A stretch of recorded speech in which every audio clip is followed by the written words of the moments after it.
Whatever you do, don't blink. Oh, but you're more than welcome to Microjig, maker of the gripper. Work safer, work smarter. Well, here it is. It's one of my most requested projects ever, the TARDIS. I designed this so that you can take it apart and set it up without any tools in about 10 minutes. I want anybody to be able to make this project with a real basic set of tools. However, there are two tools that will really make this a lot easier. The first one is a miter saw. And the second tool that's really going to speed up joining together all the boards is a pocket hole jig. I'm going to start by cutting all of the pieces to frame out all four of the sides. I'm sort of setting up an assembly line.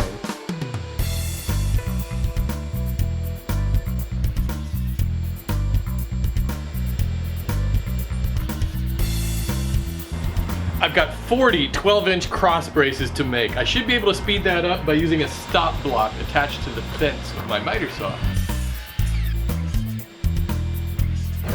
Now I can drill pocket holes into all of these short pieces. These pocket hole jigs are really simple to use.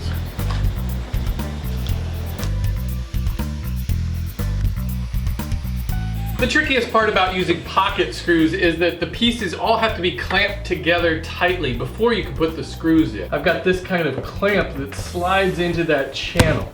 Then I just drill in these pocket screws.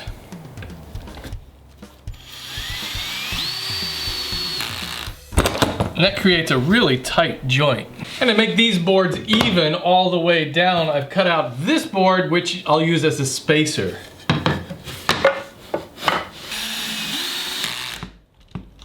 I'm not going to use the spacer on the last one because I want it to be flush with the bottom.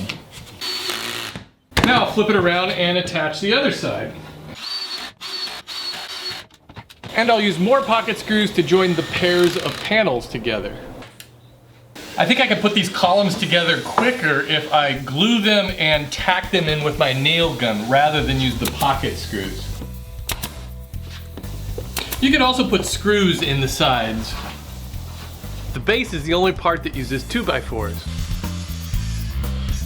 The easy way to make something square like this base is to cut all of the pieces the same length and then just alternate how they overlap. So on this corner, I'll screw the end of this piece onto the side of this piece, whereas down here, the end of this piece will get screwed onto the side of this piece.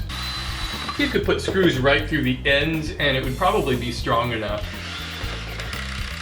And there's the base of the base.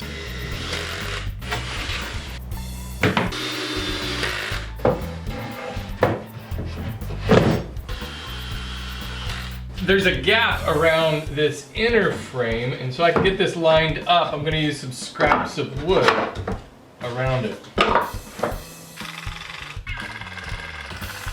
I'm going to glue and tack these 1-inch wide strips down the center of 3 of the sides. The bottoms extend out past the panels. For the front of the TARDIS, this strip only goes on 1/2. This is the door.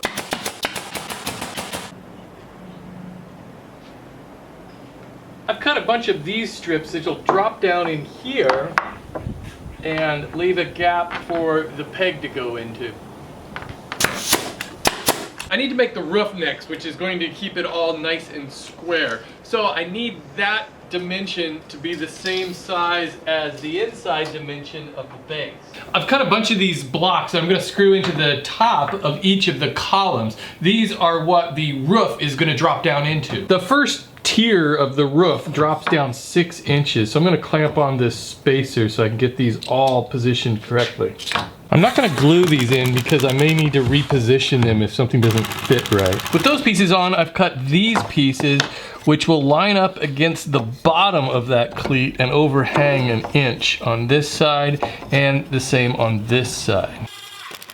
Each tier of the roof is going to be a separate piece, otherwise it would be too heavy to lift on top. So this is the lower piece and it's just a box. Then I'll glue and screw on this strip on the inside of the box on this tier and the next tier. The top 2 roof levels are shallower than that base level. I'm cutting out this hardboard to fit on the insides of these panels. I'll glue and tack these on. The official color of the TARDIS is Pantone 2955, and this is the closest I could find, which is a pretty close match. I'm going to use these plexiglass panels for the windows. I'll just screw these into place. I couldn't find any of that translucent white plastic, so I'm just spray painting these. These are 1/2-inch square molding strips that I'm cutting into a bunch of pieces and painting. I'm gonna glue all these pieces right onto the plexiglass. This board will help me line everything up.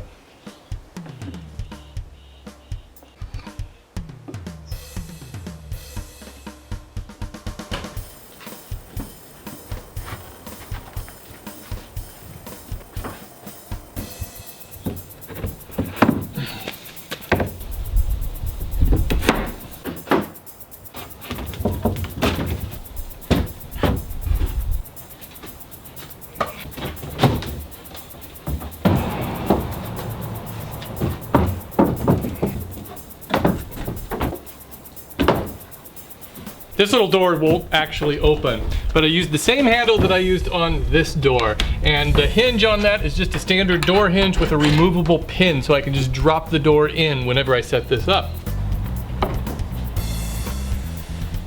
And I just realized I've got these frames in wrong. Luckily, since the TARDIS was, well, almost done, all I had to do was just go back in time and redo.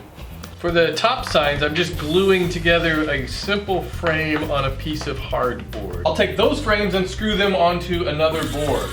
I really want to thank viewer Chris Martin, who made all of these vinyl signs and mounted them to plexiglass. They're just beautiful and they're going to work out perfectly. I'm going to glue these inside of the frames. And I'm sticking these on with Velcro strips. The latch is just a magnet. You'll have to get creative with the top light. Wyatt made this one using pieces from old camping lanterns.